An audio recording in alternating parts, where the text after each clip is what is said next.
Amigos del corazón, una meditación sobre Santa Marta, Santa María y San Lázaro. ¿Alguna vez te has preguntado cómo sería tener a Jesús como huésped en tu hogar? No una sola vez, sino una y otra vez. Escuchar sus pasos en tu puerta y saber, sin duda alguna, que eras amado no por lo que podías hacer por Él, sino simplemente por quién eres.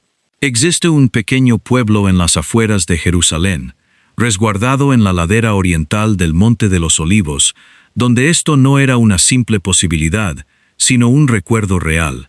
Su nombre era Betania, y en él vivían 3 personas cuyo hogar ordinario se convirtió, por un tiempo, en la casa más extraordinaria de la tierra.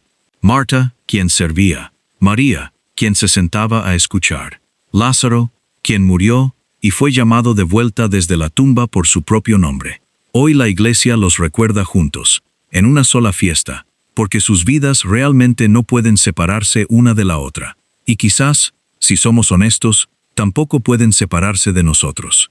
Quédate conmigo un momento. Lo que estamos a punto de explorar no es simplemente una historia bíblica del pasado. Es una invitación al corazón mismo de lo que significa ser amado por Dios, amarlo a Él en respuesta, y confiar en Él aun cuando todo dentro de nosotros quiere desmoronarse. Si alguna vez has sufrido una pérdida, si alguna vez te has sentido dividido entre el deber y la devoción, si alguna vez te has preguntado si Jesús está verdaderamente presente en los pequeños rincones sin brillo de tu vida diaria, entonces Betania tiene algo que decirte. Así que comencemos, con delicadeza, de la misma manera en que Jesús mismo tantas veces comenzaba, entrando en la casa de alguien.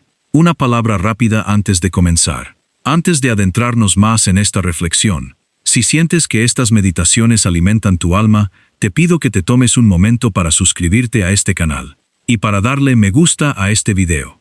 Esto ayuda a que este mensaje llegue a alguien más que quizás necesite escucharlo hoy.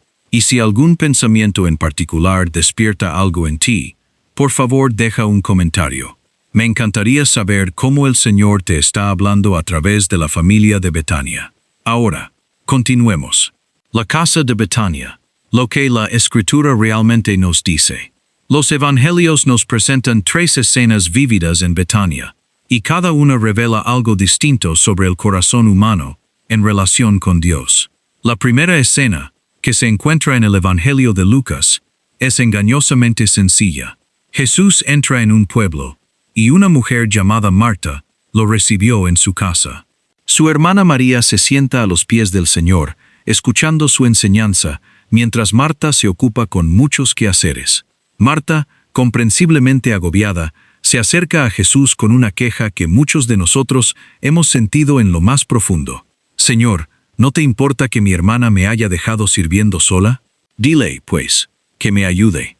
Y Jesús responde, no con dureza, sino con ternura, repitiendo su nombre 2 veces, como se le habla a alguien profundamente amado.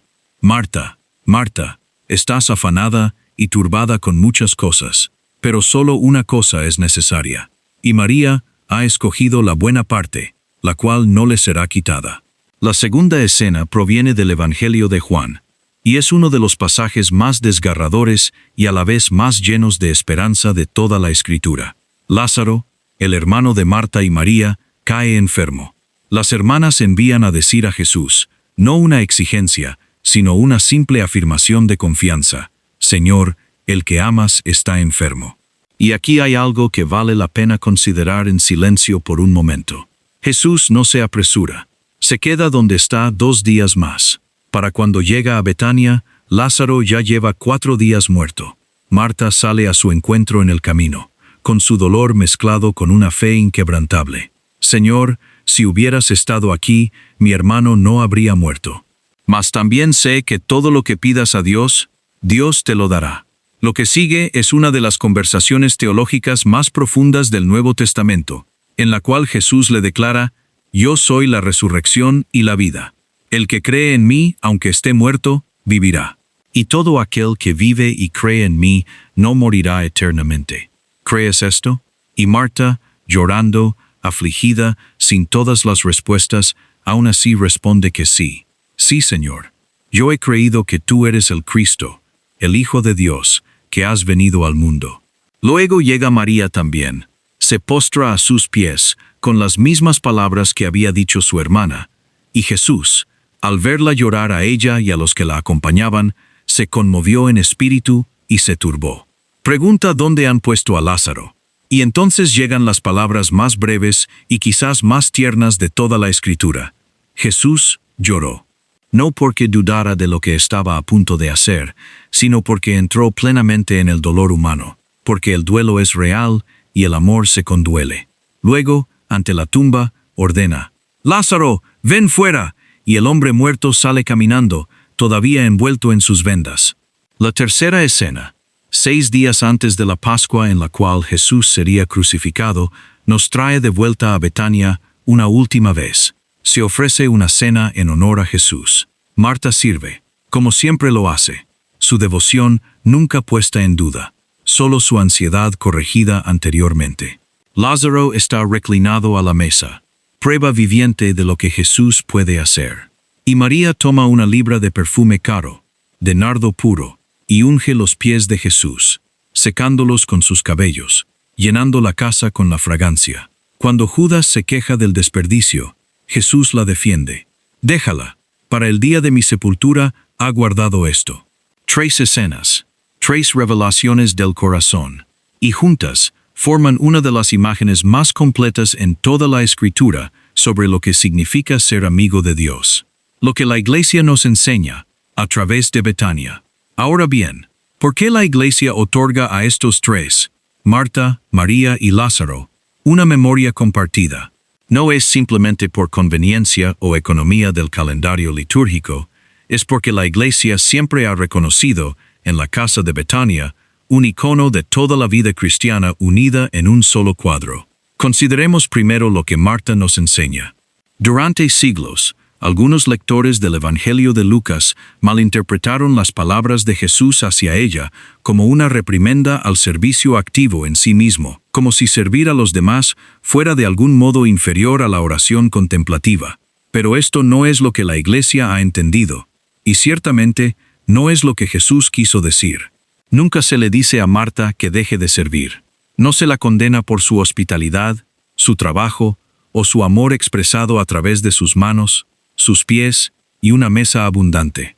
Lo que Jesús corrige con delicadeza es su ansiedad, su estar afanada con muchas cosas, el hecho de que su servicio se hubiera separado de lo único que le da sentido al servicio, la atención al Señor mismo. De hecho, la santidad de Marta solo crece a lo largo del relato evangélico. Para cuando la encontramos junto a la tumba de Lázaro, ella es quien hace la profesión de fe más completa sobre la identidad de Jesús que se encuentra en todos los evangelios, fuera de la confesión de Pedro. Marta no es meramente la hermana práctica, se convierte, en ese momento, en una teóloga de la resurrección. María, por su parte, nos enseña la primacía de la contemplación, la verdad de que antes de hacer cualquier cosa por Dios, primero debemos recibir de Él. Sentarse a los pies de un rabino era, en el judaísmo del primer siglo, la postura de un discípulo, y de manera notable, esta postura estaba tradicionalmente reservada a los hombres. Jesús acoge a María en esa misma postura de discipulado sin vacilación. Su buena parte, que no le será quitada, no es exclusivamente una vocación monástica, aunque la Iglesia por mucho tiempo ha visto en María de Betania una hermosa imagen de la vida religiosa contemplativa. De manera más fundamental, es la porción disponible para todo creyente. La elección, en medio de todas nuestras ocupaciones, de realmente escuchar. Su unción de los pies de Jesús, más adelante, en el Evangelio de Juan, nos muestra que la contemplación nunca es estéril ni pasiva. Se desborda en un amor extravagante y costoso.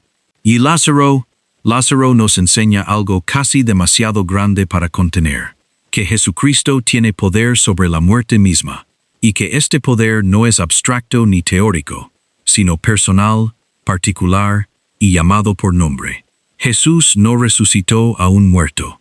Resucitó a Lázaro, su amigo, llamándolo por su nombre. En la resurrección de Lázaro, la Iglesia ve un anticipo, una señal, como la llama Juan, de lo que la propia resurrección de Cristo lograría para todos los creyentes. No es casualidad que este milagro ocurra tan cerca de la pasión de Jesús. La resurrección de Lázaro apunta hacia la Pascua, así como la Pascua apunta hacia la resurrección del cuerpo de cada creyente al final de los tiempos, la cual profesamos cada vez que decimos el credo: espero la resurrección de los muertos y la vida del mundo futuro. Juntas, estas tres vidas nos enseñan que el verdadero discipulado cristiano mantiene unidas la acción y la contemplación, el dolor y la fe, la mortalidad y la esperanza. Las manos de Marta, el corazón de María, el cuerpo mismo de Lázaro resucitado de entre los muertos. Las tres dimensiones pertenecen a la plenitud de lo que significa seguir a Cristo. Respira hondo aquí, si puedes. Piensa por un momento en tu propia vida. ¿Eres más como Marta, moviéndote rápido, sirviendo fielmente, pero quizás ansiosa por dentro? ¿O más como María, atraído hacia el silencio y la oración, pero quizás tentado hacia la pasividad cuando el amor te llama a actuar? ¿O eres, como Lázaro, alguien que ha conocido una especie de muerte, una herida, una pérdida, una sequedad espiritual, y simplemente estás esperando que Cristo pronuncie tu nombre? No hay una respuesta incorrecta. Jesús amó a los tres por completo, juntos, como una sola familia. Él no te pide que elijas una sola identidad y rechaces las demás. Te pide que traigas todo tu ser, tu servicio, tu escucha, tu necesidad de resurrección, a la amistad con Él. Un recorrido por la historia. Cómo la Iglesia llegó a recordar Betania. Retrocedamos ahora para trazar cómo la Iglesia llegó a honrar a Marta, María y Lázaro. Porque esta también es una historia de descubrimiento, devoción y comprensión cada vez más profunda a lo largo de 2000 años. En los primeros siglos del cristianismo, la devoción hacia la familia de Betania creció de manera natural a partir de los relatos evangélicos mismos, los cuales fueron leídos, meditados y predicados en la liturgia desde las primeras generaciones de la Iglesia.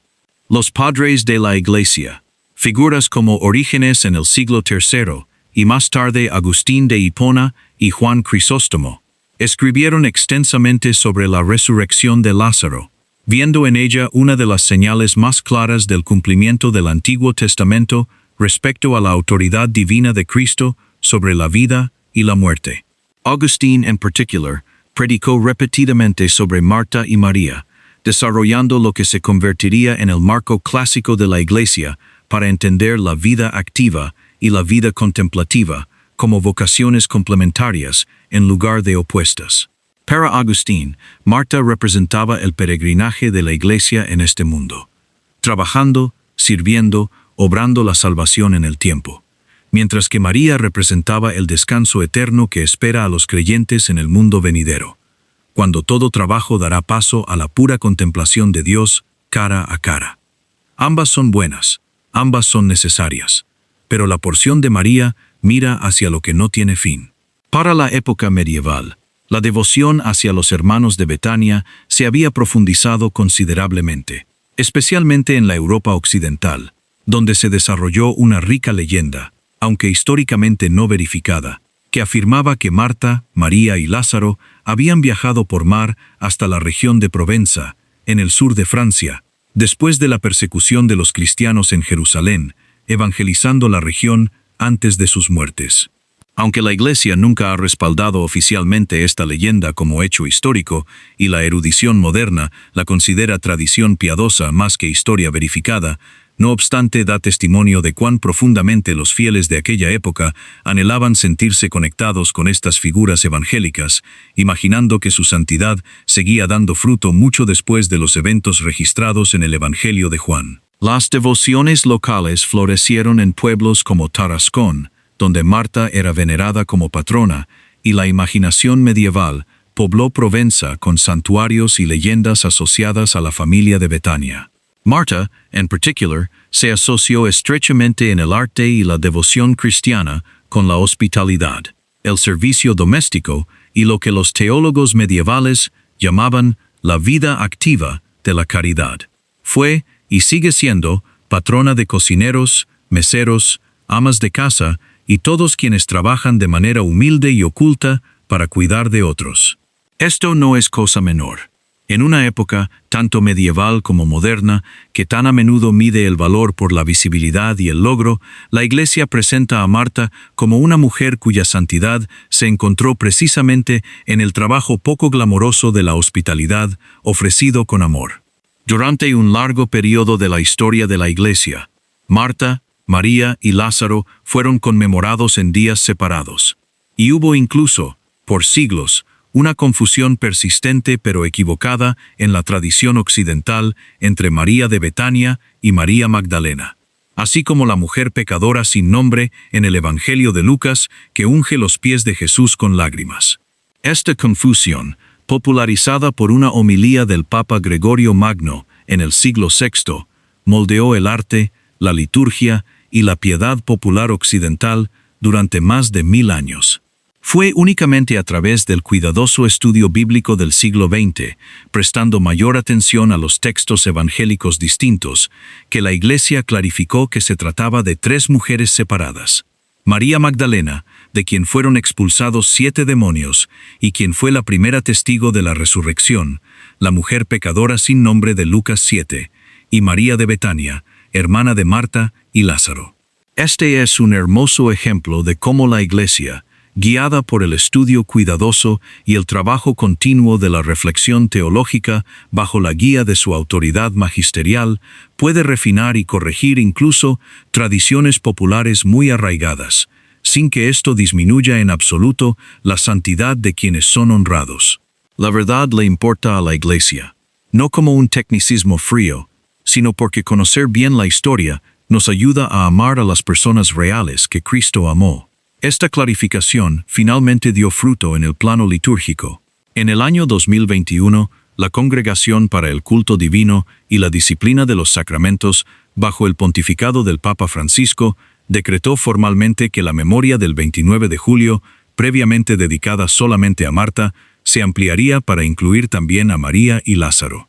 El decreto explicó que esta ampliación refleja la hospitalidad que Marta, María y Lázaro mostraron al Señor en Betania, tal como se registra en el Evangelio de Juan, y destacó el testimonio de la familia respecto a la fe en el poder del Señor para vencer la muerte.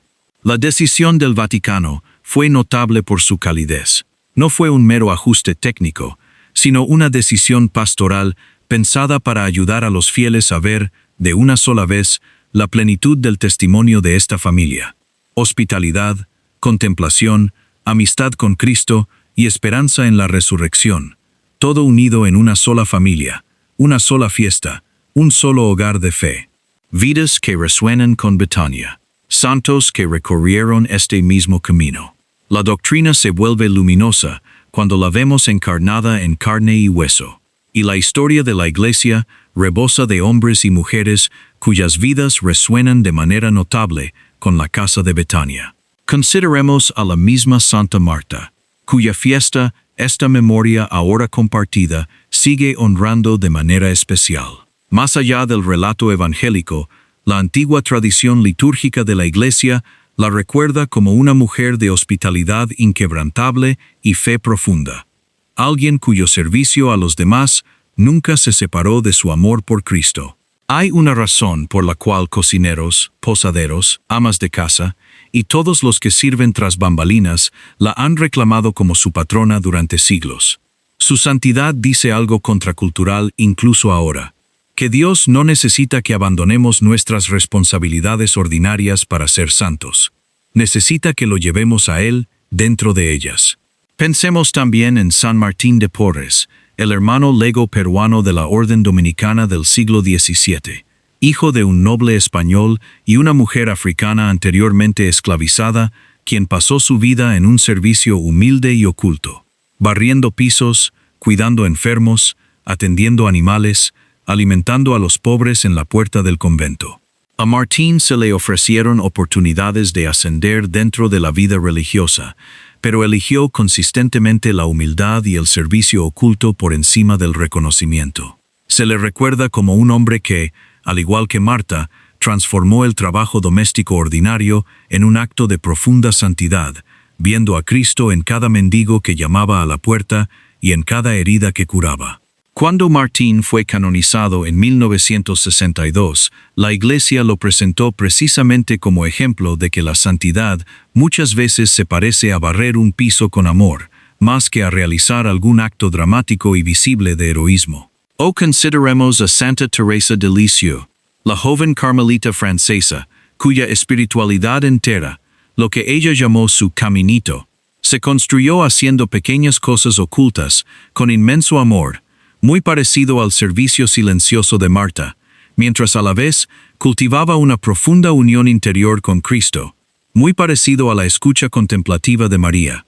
Teresa escribió en su autobiografía sobre su deseo de amar a Dios en las acciones más pequeñas de la vida religiosa diaria, recoger un alfiler por amor a Él, soportar pequeñas molestias con paciencia, ofrecer sacrificios ocultos que nadie más notaría jamás. Murió a los apenas 24 años, prácticamente desconocida fuera de los muros de su convento, y sin embargo, en pocas décadas fue declarada doctora de la Iglesia, reconociéndose su caminito como una profunda intuición teológica sobre la naturaleza de la santidad. Que la grandeza a los ojos de Dios no se mide por la escala de nuestras obras, sino por el amor derramado en ellas. En Teresa, vemos a Marta y a María, unidas en una sola alma. ¿Y qué decir del duelo y la esperanza de la resurrección? La historia y la memoria viva están llenas de creyentes comunes que se han parado, literalmente, ante la tumba de alguien a quien amaban, haciendo eco de las palabras de Marta: Señor, si hubieras estado aquí. Pienso en familias que he conocido, y quizás tú también hayas conocido algunas, que se han sentado junto a una cama de hospital, o se han parado junto a una tumba, completamente deshechas por la pérdida, y que sin embargo, entre lágrimas, han logrado susurrar alguna versión de la confesión de Marta.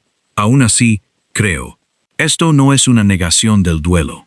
Marta no fingió que Lázaro no estaba muerto.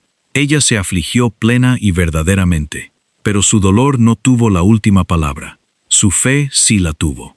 Se cuenta la historia de un capellán de cuidados paliativos que describió estar sentado junto a una mujer moribunda cerca del final de su vida. La mujer, quien había vivido una vida larga y silenciosamente fiel, muy parecida a la de Marta, criando hijos, sirviendo en su parroquia, cocinando para los enfermos y afligidos de su comunidad durante décadas, miró al capellán y le dijo, con una paz sorprendente: He pasado toda mi vida poniendo la mesa para otros. Me pregunto cómo será finalmente sentarme. Eso, amigos, es toda la teología de Marta en una sola frase. Una vida entera de servicio fiel, encontrando por fin su descanso en la presencia de aquel a quien sirvió. Detente conmigo aquí por un momento. Piensa en alguien en tu propia vida que te ha mostrado el tipo de amor de Marta. Alguien que te alimentó, te cuidó, te sirvió en silencio y sin quejarse. Quizás un padre, un abuelo, un amigo. ¿Le has dado gracias a Dios por esa persona? Y piensa también en alguien que conoces que esté sufriendo una pérdida en este momento. Alguien parado ante su propia versión de la tumba de Lázaro. ¿Qué significaría para ti llevarle el tipo de esperanza de Marta, no un consuelo vacío, sino una fe real, empapada de lágrimas, que diga, aún así, creo, incluso ahora? El misterio más profundo, lo que Betania revela sobre Dios mismo. Hemos examinado la doctrina, la historia, los santos. Pero ahora quiero detenerme y hacer una pregunta más profunda. ¿Qué revela, en última instancia, la casa de Betania sobre quién es Dios? Lo primero que revela es asombroso en su sencillez. Dios se deleita en la amistad. El Evangelio de Juan nos dice claramente que Jesús amaba a Marta, a su hermana y a Lázaro. No simplemente que amaba a la humanidad en algún sentido abstracto y teológico, aunque eso también es gloriosamente cierto, sino que amaba a esta familia en particular, con todas sus personalidades, sus desacuerdos, su dolor, su hospitalidad. Tenía una casa favorita para visitar. Tenía amigos cuya compañía buscaba, cuya mesa compartía, cuyo dolor lo conmovía hasta las lágrimas. Esto debería sorprendernos profundamente. El Verbo eterno por quien todas las cosas fueron hechas, la segunda persona de la Santísima Trinidad, eligió tener amistades cercanas, cálidas y personales, durante su tiempo en la tierra, y Betania era el lugar al que iba para encontrar descanso, consuelo y acogida. Esto nos dice algo esencial sobre la naturaleza de Dios, que fácilmente podemos olvidar en las abstracciones de la teología. Dios no está distante. No es meramente una fuerza cósmica o un principio impersonal que gobierna el universo. Es una persona que busca la relación, que se deleita en ser conocida y en conocernos a nosotros a cambio, que llora ante las tumbas y se demora en las mesas. El Catecismo de la Iglesia Católica enseña que Dios, en su bondad y sabiduría, se revela a sí mismo y da a conocer el misterio de su voluntad, por el cual, por medio de Cristo, Verbo hecho carne, los hombres tienen acceso al Padre en el Espíritu Santo y llegan a ser partícipes de la naturaleza divina. Betania nos muestra en miniatura cómo se ve ese acceso. Un hogar ordinario, 3 hermanos comunes y Dios mismo tomando asiento en la mesa. Lo segundo que Betania revela es que el poder de Jesús sobre la muerte no elimina la realidad del duelo humano. Cuando Jesús lloró ante la tumba de Lázaro, no estaba actuando una emoción para causar efecto, ni su dolor era de alguna manera incoherente con su conocimiento divino de que estaba a punto de resucitar a Lázaro momentos después. Más bien, en ese único y sorprendente versículo, el más breve de toda la Escritura, somos testigos del misterio completo de la encarnación. El Hijo de Dios, que conoce todas las cosas, que tiene en sus manos el poder mismo de la resurrección, aún así llora. Entra por completo en nuestro dolor, no desde la distancia, sino desde dentro de él. Esto es enormemente importante para cómo entendemos el sufrimiento y el duelo en la vida cristiana. No servimos a un Dios que nos dice que el duelo es innecesario porque la vida eterna nos espera. Servimos a un Dios que lloró ante una tumba que estaba a punto de vaciar. Ambas verdades, el dolor genuino y la esperanza inquebrantable, se sostienen juntas en Jesús ante esa tumba, y están destinadas a sostenerse juntas también en nosotros. La tercera revelación es quizás la más personal. Jesús nos llama por nombre, sacándonos de cualquier tumba que nos aprisione. Lázaro, sal fuera. No muerto, levántate. No una orden genérica pronunciada al vacío, sino un llamado directo a una persona particular a quien él amaba. San Agustín, reflexionando sobre este pasaje, notó que si Jesús no hubiera especificado el nombre de Lázaro, todos los cadáveres en todas las tumbas cercanas podrían haber resucitado al sonido de su voz. Tal es el poder de su mandato. Pero Jesús llama a Lázaro específicamente, por su nombre, porque su poder resucitador siempre es personal, siempre particular, siempre dirigido a ti y a mí por nuestro propio nombre. Este es el misterio más profundo que Betania nos ofrece, que el Dios que resucitó a Lázaro es el mismo Dios que nos llama a cada uno de nosotros, individualmente, fuera de cualquier muerte que nos tenga cautivos, ya sea la muerte del pecado, la muerte de la desesperación, la muerte de una relación herida, o simplemente el entumecimiento lento que puede apoderarse de un alma que ha dejado de vivir de verdad. Él no grita hacia la multitud, Él pronuncia tu nombre, lo que esto significa para la vida de fe. Entonces, ¿qué hacemos con todo esto? ¿Cómo moldea realmente la casa de Betania la manera en que vivimos, oramos y crecemos en santidad?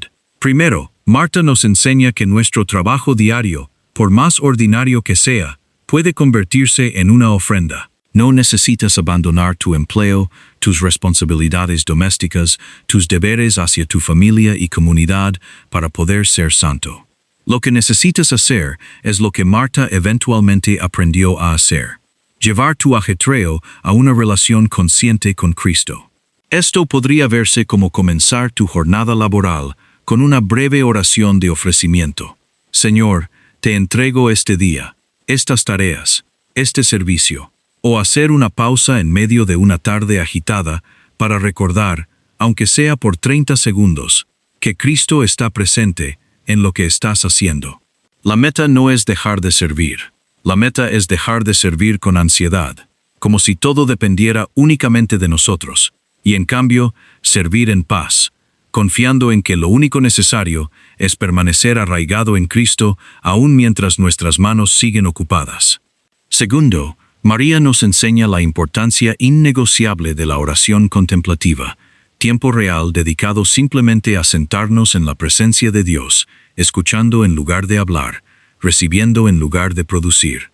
En nuestra época de ruido constante y productividad interminable, esta puede ser una de las prácticas más contraculturales a nuestro alcance. No requiere métodos elaborados. Puede ser tan sencillo como 10 o 15 minutos al día sentados en silencio con la Escritura, o ante el Santísimo Sacramento si es posible, permitiéndonos simplemente estar presentes ante aquel que está presente ante nosotros. María eligió la buena parte, la cual no le será quitada. Y esto sugiere que todo lo que construimos a través de una actividad apresurada y ansiosa puede desaparecer, pero lo que construimos a través de la comunión silenciosa con Dios permanece para siempre. Tercero, Lázaro nos enseña a llevar nuestra propia muerte, cualquier forma que ésta tome, honestamente ante Cristo, confiando en que Él tiene poder para llamarnos de vuelta a la vida. Quizás estás cargando un dolor que se siente como una tumba sellada con una piedra demasiado pesada para mover. Quizás llevas un pecado habitual que te ha dejado sintiéndote espiritualmente sin vida. Quizás simplemente te has vuelto insensible, cumpliendo con los gestos de la fe sin sentir gran cosa. La historia de Lázaro insiste en que nada de esto está fuera del alcance de la voz de Cristo. Pero también insiste en que debemos, en cierto sentido, salir de la tumba cuando Él nos llama. Lázaro tuvo que caminar hacia la entrada, atado aún con sus vendas, confiando en la voz que lo convocaba. La fe muchas veces funciona así. Cristo pronuncia la palabra de vida, y nosotros debemos dar el paso tembloroso de realmente salir de la oscuridad, aún estando todavía envueltos en nuestras vendas de sepultura, aún antes de comprender del todo lo que nos ha ocurrido. Y hay una cuarta lección, más silenciosa que las demás pero no menos importante. Betania nos enseña el valor de la amistad cristiana y la hospitalidad. En un mundo que a menudo mide las relaciones por su utilidad o conveniencia, la casa de Betania nos muestra una amistad valorada simplemente por sí misma. Jesús visitando no para cumplir una misión, sino simplemente para estar con las personas que amaba. Considera así tu propio hogar, tu propia mesa, podría convertirse en una pequeña Betania. Un lugar donde Cristo sea recibido, no como una obligación, sino como un huésped amado. Donde la conversación sobre la fe fluya de manera natural. Donde la hospitalidad se ofrezca generosamente a amigos, familia y extraños por igual. Deja que esto repose por un momento. ¿Hay una Betania en tu vida en este momento? ¿Un lugar, una relación, un ritmo de oración donde Cristo sea verdaderamente bienvenido? ¿O tu vida, como la de tantos de nosotros, se ha llenado tanto del ajetreo ansioso de Marta que ya no queda espacio para la escucha silenciosa de María? No necesitas transformar toda tu vida esta semana. Quizás hoy, todo lo que se te pide son 15 minutos de silencio, un teléfono apartado, un corazón vuelto hacia el Señor que ya te ama por completo. Una breve pausa.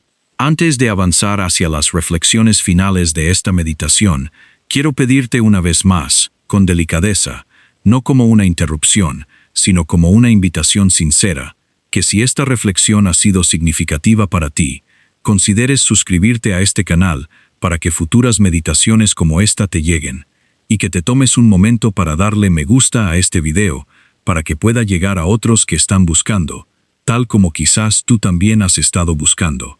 Y si el Espíritu Santo ha despertado en ti un pensamiento particular mientras escuchabas, estaría muy agradecido si lo compartieras en los comentarios más abajo. A veces, la parte más poderosa de estas reflexiones no es lo que yo digo, sino lo que otros oyentes comparten en respuesta. Ahora, continuemos hacia el corazón de esta meditación. Viviendo entre Marta y María. Una reflexión sobre nuestros propios corazones divididos. Quiero detenerme un poco más aquí, porque sospecho que muchos de nosotros vivimos toda nuestra vida atrapados en la tensión que Marta sintió aquel día en su cocina. Nos sentimos jalados en una docena de direcciones: el trabajo, la familia, las obligaciones, la lista interminable de cosas que hay que hacer. Y en algún lugar dentro del ruido, una voz silenciosa sigue llamándonos a sentarnos, a descansar, a simplemente estar presentes ante Dios. Y con mucha frecuencia, como Marta, esto nos molesta. Sentimos resentimiento hacia la persona que parece tener más tiempo para orar, más tiempo para la quietud, mientras nosotros cargamos con el peso de la responsabilidad práctica. Señor, ¿no te importa?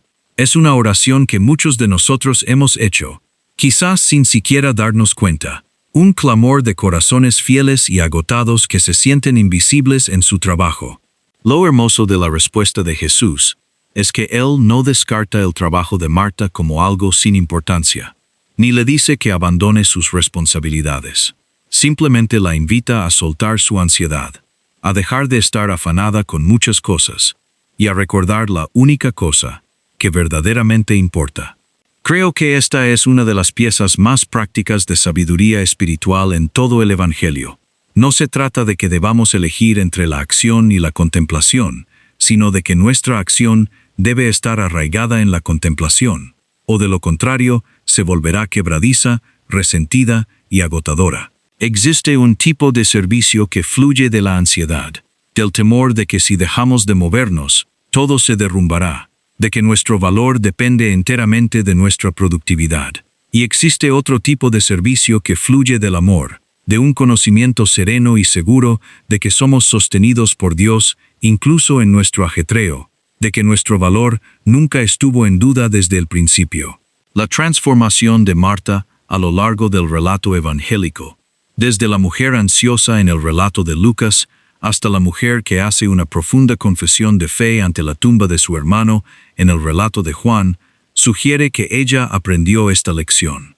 Para cuando volvemos a encontrarla, afligida pero firme en su fe, ha integrado la confianza contemplativa de María en su propio corazón activo y servicial. Esta es, quizás, la invitación más profunda de toda esta memoria. No convertirnos en Marta, ni convertirnos en María, sino convertirnos en alguien en quien Marta y María se reconcilien. Alguien cuyas manos sirven y cuyo corazón escucha. Alguien que trabaja arduamente en el mundo mientras permanece completamente arraigado en Cristo. Cuando la muerte parece definitiva. Sentados junto a la tumba de Lázaro. Quiero abordar algo directamente, porque sospecho que algunos de ustedes que escuchan están, en esta misma temporada de su vida, parados ante una tumba propia. Quizás es la muerte de alguien que amaban, y el duelo aún los sorprende inesperadamente, semanas, meses o años después. Quizás es una relación que ha muerto, un matrimonio en serios problemas, una amistad rota por palabras hirientes que nunca fueron retiradas. Quizás es un sueño que ha muerto, una carrera que esperaban y que nunca se materializó, un hijo que anhelaban y que nunca llegó, una versión de su vida que imaginaron y que simplemente ya no va a suceder. Sea cual sea la forma de tu tumba, quiero que notes algo extraordinario sobre cómo Jesús manejó el dolor de Marta y María. Él no pasó de largo apresuradamente. No lanzó de inmediato una lección teológica sobre la resurrección para hacer que el dolor se disipara más rápido. Cuando Marta llega primero a él, Jesús sí se involucra teológicamente. Yo soy la resurrección y la vida. Porque Marta, en su duelo, está haciendo preguntas teológicas, luchando en voz alta con lo que cree. Pero cuando María llega a él, llorando, diciendo exactamente las mismas palabras que había dicho su hermana, Jesús responde de manera completamente distinta. No repite el discurso teológico. La Escritura nos dice que se conmovió profundamente, y se turbó, y lloró. Esto nos dice algo crucial. Dios se encuentra con nosotros en nuestro dolor según lo que realmente necesitamos en ese momento, no según una fórmula. A veces necesitamos que alguien nos recuerde la verdad, que Cristo es la resurrección y la vida, que la muerte no tiene la última palabra. Y a veces simplemente necesitamos que alguien llore con nosotros, que se siente en medio de la ruina sin tratar de arreglarla de inmediato. Que nos haga saber que nuestro dolor no es demasiado, que no necesita apresurarse, minimizarse, ni explicarse. Si hoy estás de duelo, por favor escucha esto con claridad. Jesús no está distante de tu dolor. Él no requiere que tengas todo resuelto teológicamente antes de acercarse a ti. Él lloró ante una tumba que estaba a punto de vaciar. Él también puede llorar contigo, exactamente como eres, en medio de cualquier pérdida que estés cargando. Y su propio tiempo, no siempre en el nuestro, no siempre según nuestro calendario, tal como Él se demoró 2 días completos antes de ir a Betania. Él pronunciará la palabra de resurrección sobre lo que sea que haya muerto en ti. Esto quizás no se vea como Lázaro saliendo de una tumba física. Puede verse como una sanación lenta, una paz inesperada, una amistad restaurada años después, un nuevo propósito descubierto entre las cenizas de un antiguo sueño. Pero el patrón permanece igual, un duelo genuino reconocido y una esperanza genuina que no defrauda. La unción. Un amor que no se reserva nada. Hay una escena más de Betania, con la cual quiero que nos detengamos antes de llevar esta meditación hacia su cierre, y es quizás la más tierna de todas. La unción que María hace de los pies de Jesús con un perfume costoso, apenas días antes de su crucifixión. Para este momento del relato evangélico, todo ha cambiado en esta familia. Lázaro, antes muerto, ahora está reclinado a la mesa, respirando, vivo, presente, un testimonio andante de lo que Cristo puede hacer. Marta sirve como siempre lo ha hecho, su devoción nunca vacilante. Y María, en un acto que escandaliza a algunos de los presentes en la mesa, toma lo que probablemente era la posesión más valiosa de su familia, una libra de nardo puro, valorado en lo que un trabajador ganaría en todo un año, y lo derrama, extravagante, inútil, derrochadamente, sobre los pies de Jesús. Luego hace algo aún más sorprendente. Se suelta el cabello, un acto considerado profundamente inmodesto en aquella cultura, y lo usa para secar sus pies. ¿Por qué hace esto? Creo que María comprendió algo que los demás en aquella mesa aún no habían captado. Que este hombre reclinado a su mesa, quien había llamado a su hermano de vuelta desde la muerte, él mismo caminaba hacia su propia muerte. Jesús lo hace explícito. Déjala. Para el día de mi sepultura ha guardado esto. El acto de amor extravagante de María fue, ya sea que ella lo comprendiera del todo o no, una preparación para su sepultura. Una unción ofrecida de antemano, brotada de un amor tan desbordante que los cálculos de costo y utilidad simplemente se desvanecieron. Esto es lo que hace el amor, cuando ha encontrado verdaderamente al Dios que resucita a los muertos, que llora ante las tumbas, que nos llama por nuestro nombre. Deja de contar el costo. Deja de preguntarse si la extravagancia es razonable. Judas, en esa escena, representa un tipo de fe calculadora y transaccional, que siempre pregunta, ¿no se pudo haber usado esto de manera más eficiente? María representa una fe tan transformada por el encuentro con Cristo, que la eficiencia ya no importa, solo el amor, derramado por completo, sin reservas. Me pregunto, amigos, ¿cuál será nuestra propia libra de nardo? ¿Cuál es esa cosa en nuestra vida que retenemos de Dios porque nos parece demasiado costosa, demasiado poco práctica, demasiado grande? Nuestro tiempo, nuestra reputación, nuestra comodidad, nuestros planes cuidadosamente guardados sobre cómo debería desarrollarse nuestra vida. El ejemplo de María nos invita a considerar si hay algo que aún estamos calculando, en lugar de simplemente entregar, uniéndolo todo, una sola familia, un solo corazón. Al llevar esta reflexión hacia su cierre, quiero volver a donde comenzamos. 3 hermanos, una sola familia, una memoria compartida en el calendario de la Iglesia. Marta, quien sirvió, María, quien escuchó y quien amó extravagantemente. Lázaro, quien murió y volvió a vivir por la palabra de Cristo. La Iglesia no los honra por separado porque su santidad realmente no puede separarse. Es una sola familia, un solo hogar, y de una manera hermosa está destinada a ser un solo ícono de toda la vida cristiana, activa y contemplativa, doliente y esperanzada, muerta en el pecado y resucitada a nueva vida a través de la misericordia de Cristo. Quizás por eso esta memoria resuena de manera tan personal para tantos creyentes a lo largo de los siglos. Nos reconocemos a nosotros mismos en esta familia.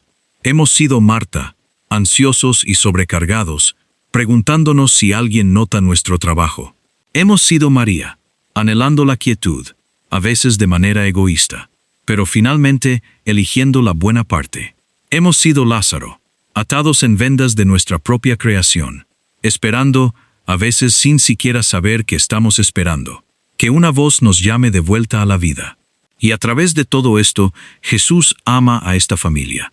No porque Marta, María y Lázaro fueran perfectos, sino porque eran reales, porque su hogar estaba abierto para Él, porque incluso en sus desacuerdos, su duelo y su fe imperfecta seguían siendo un lugar al cual Él quería regresar, una y otra vez. Esto, en última instancia, es lo que la doctrina en torno a esta memoria nos enseña sobre toda la vida cristiana, que la santidad no se logra perfeccionándonos a nosotros mismos antes de invitar a Cristo a entrar. Se cultiva invitándolo a entrar exactamente como somos, ansiosos, afligidos, dudosos, imperfectos, y permitiendo que su presencia, con el tiempo, pacientemente, transforme nuestro hogar desde adentro hacia afuera. Un último momento de silencio antes de cerrar. Imagina tu propia vida como una casa. En algún lugar de esa casa hay una Marta, ocupada en la cocina, quizás resentida, quizás agotada. En algún lugar hay una María, anhelando sentarse a escuchar, pero muchas veces demasiado distraída o demasiado culpable para hacerlo realmente. Y en algún lugar, quizás, hay un Lázaro, alguna parte de ti que se siente muerta, sellada, olvidada. Jesús está de pie ante la puerta de esa casa en este mismo momento. Siempre ha estado ahí de pie. Todo lo que pide es que lo dejes entrar. Una última palabra, antes de orar. Al acercarse esta meditación a su cierre, si estas reflexiones sobre Betania han tocado algo en tu corazón hoy, te agradecería que te suscribieras a este canal para que estas meditaciones sigan llegando a ti, y por favor, tómate un momento para darle me gusta y compartir este video con alguien que pueda necesitar la esperanza de la tumba de Lázaro, la invitación silenciosa de la quietud de María, o el recordatorio de que el trabajo ordinario de Marta también es santo. Y me encantaría, de verdad, leer tus comentarios más abajo. Dime con cuál miembro de esta familia de Betania te sientes más cercano hoy, y por qué. Tus reflexiones se convierten en parte de esta conversación continua de fe, y muchas veces ministran a otros de manera más poderosa que cualquier cosa que yo pudiera decir. Ahora, llevemos todo lo que hemos explorado hoy, la doctrina, la historia, los santos, el duelo, la esperanza, a una sola y silenciosa oración. Una oración de cierre. Señor Jesús, tú que amaste a Marta, a María y a Lázaro, te damos gracias porque nos amas de esa misma manera, personal, paciente, completamente.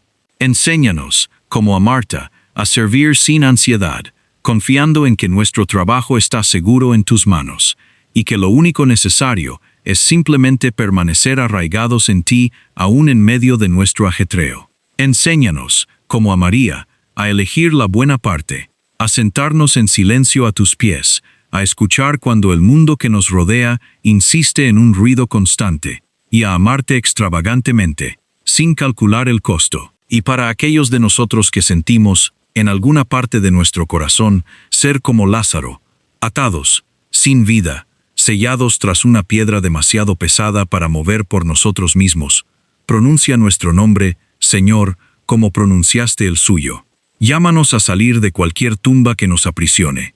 Danos el valor de caminar hacia el sonido de tu voz, aun mientras seguimos envueltos en las vendas de nuestros viejos temores y nuestras viejas heridas. Te damos gracias por llorar ante las tumbas de aquellos a quienes amamos, por entrar plenamente en nuestro dolor en lugar de permanecer distante de él. Te damos gracias porque tú eres, incluso ahora, la resurrección y la vida, y que todo aquel que cree en ti, aunque muera, vivirá. Concédenos, Señor, la gracia de acogerte en nuestros hogares y en nuestros corazones, exactamente como somos, imperfectos, ansiosos, afligidos, esperanzados. Haz de nuestra vida una Betania, un lugar donde siempre seas bienvenido, siempre esperado, siempre amado. Te lo pedimos por Cristo nuestro Señor. que vive y reina con el Padre y el Espíritu Santo, un solo Dios, por los siglos de los siglos. Amén. Santa Marta, Santa María y San Lázaro, amigos del Señor, rueguen por nosotros. Vayan ahora en paz, llevando Betania con ustedes hacia lo que sea que traiga este día.